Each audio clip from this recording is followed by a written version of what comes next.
En esta sección abordaremos escenarios digitales para el desarrollo de la cooperación. Al finalizar esta sección, esperamos que logres identificar bases y estrategias para aprender cooperativamente en ecosistemas digitales. Recordemos que tenemos múltiples escenarios para aprender, desde lo presencial, lo virtual, todas sus combinaciones, pero también el tipo de agrupamiento. Hemos hablado anteriormente de la autonomía y la autonomía como base también para el aprendizaje cooperativo. En esta sección vamos a ponerle foco en el aprendizaje cooperativo y para eso nos acompaña Paul Neira.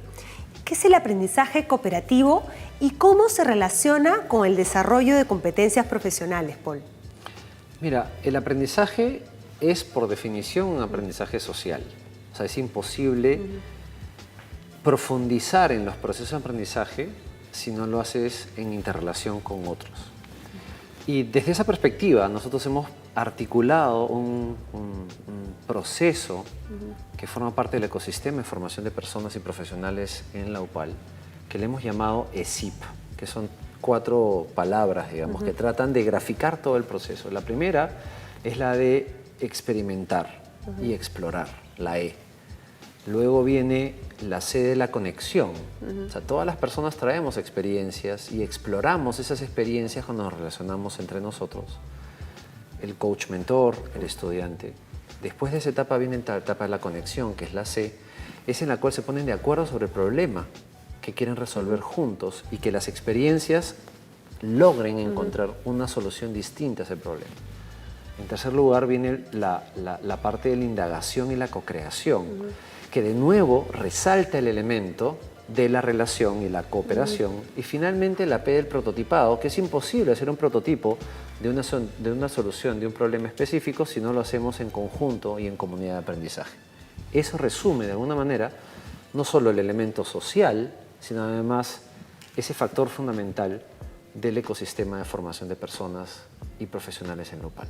Entonces, para aprender de manera cooperativa no solamente hay que juntar a las personas, sino que hay que acompañarlas en procesos claves para que se desarrollen competencias.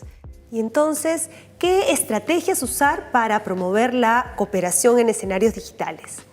Bueno, existen un sinfín de metodologías y técnicas que están evolucionando, pero lo importante es saber elegirlas de acuerdo al propósito, ¿no? Y al momento de esta actividad, ¿no? Que es clave para la cooperación. Tú hablabas que todo comenzaba, ¿no? Con la experimentación. Entonces, experimentar significa, por ejemplo, mapear contenidos, tener experiencias, conectar, ¿no?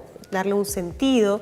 Podemos hacer curación de contenidos, recopilando información desde un punto de vista, justamente de esta experiencia, ¿no?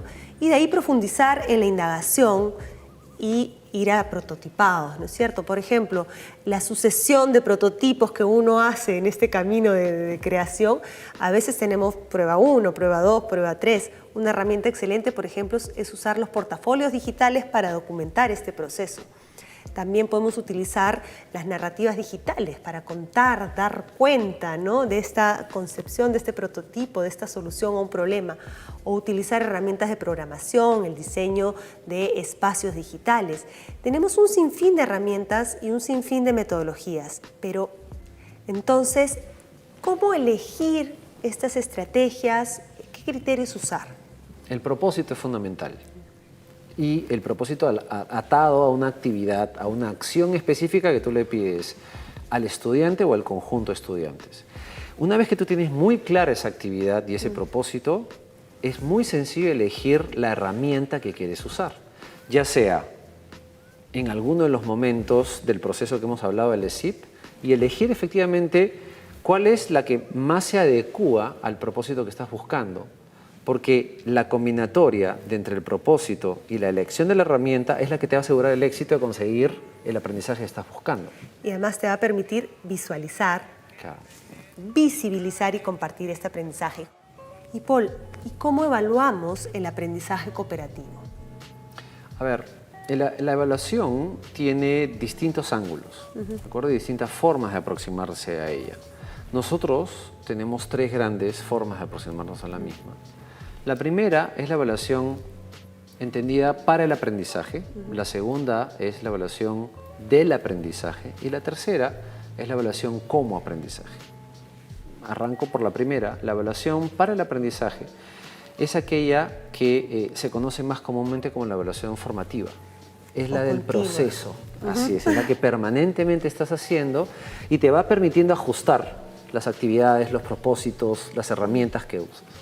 La evaluación del aprendizaje es la tradicional, de que un examen, una calificación. Así es. Esa es literalmente, además es la más fácil que uno se acuerda, digamos, del colegio, ¿no? Y la tercera es la evaluación como aprendizaje, que me parece que es la más rica y la más interesante y que además se conecta con las otras dos, es en la cual tú le permites que al aprendiz o al estudiante adquiera el control sobre el proceso y él se mire a sí mismo y diga cómo estoy aprendiendo y cómo puedo aprender mejor en el proceso que estoy experimentando. Interesante, para, del y cómo. Y eso hace mucho sentido con este rol que estamos buscando desarrollar, ¿no?, en este curso de docente online 4.0, porque no solamente es un docente que va a calificar, es un docente que va a acompañar, ¿no?, que va a ayudar con este proceso de mentoría a entender cómo el aprendizaje en sí mismo, ¿no?, es una herramienta que te permite conocer cómo aprendes cada día mejor. Entonces, para, del y cómo requiere de un nuevo rol del docente. No solo eso, sino que sí, pero también este es un traslado de este mecanismo al profesional.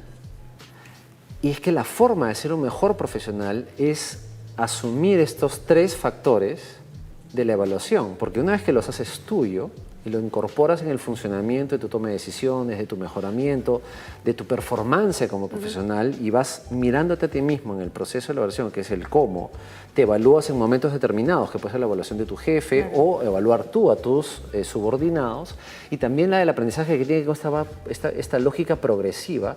En realidad son herramientas que transferidas de la experiencia de un aprendizaje lo haces tuyo para ser un mejor profesional. Eso tiene un rol fundamental. Y respecto al rol del docente, yo creo que cada una de los tipos de evaluación exige a los docentes digitales 4.0 un distinto set de herramientas para poder movilizar. En unas tiene que ver con esta relación más íntima con el estudiante, que es la del para, porque tiene que ver con la formación. Otra tiene que ver con la lógica de la supervisión de mi propio trabajo, que es cuando tú cortas el proceso y dices, vamos a detenernos y vamos a ver cómo estamos avanzando. Y la última es el trasiego, la transferencia al estudiante del empoderamiento y se haga dueño de su propio aprendizaje. Fíjate, y entonces eso nos permite ver las herramientas desde otro punto de vista. Entonces, ¿qué herramientas usar para un aprendizaje cooperativo?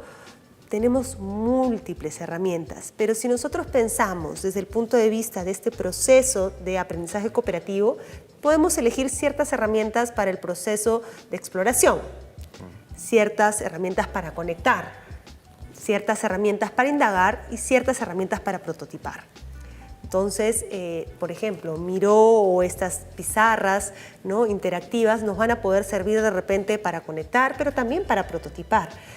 Pero por otro lado, tenemos que ver desde el rol del docente que también va a usar estas herramientas en estos diferentes tipos de evaluación, ¿no? De repente usará simplemente un Excel para hacer el monitoreo, ¿sí?, la evaluación final, pero de repente utilizará otro tipo de herramientas o portafolios inclusive para permitir al estudiante hacer esta reflexión de la evaluación como aprendizaje.